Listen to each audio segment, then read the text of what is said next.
This is an insane documentary on Netflix about a small-town high school freshman couple, Owen and Lauren, who were constantly cyber-bullied by an unknown number, and the stalker reveal will genuinely leave your jaw dropped. Lauren and Owen, who suddenly started receiving harassing and disturbing messages which later turned more very vulgar and very threatening from an unknown unblockable number for years, has set the internet ablaze.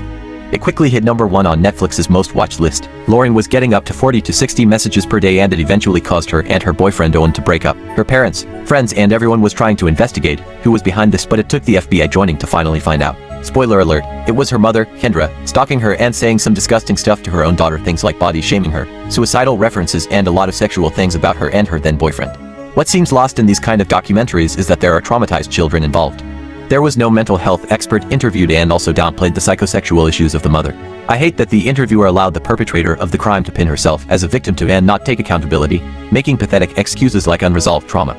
I don't care what abuse she faced, but that's not an excuse to tell your daughter to take her own life.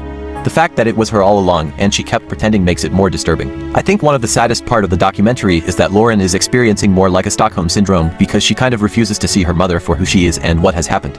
Lauren said, "Why would my own mother tell me to take my life?" You could hear how confused and sad she felt. Lauren was only 13 years old when the stalking began, and she's still a teenager, so she needs time to heal and process everything before going to study cybersecurity, and she plans to. Her mom Kendra was later sentenced to minimum of 19 months in prison and is not allowed to contact her.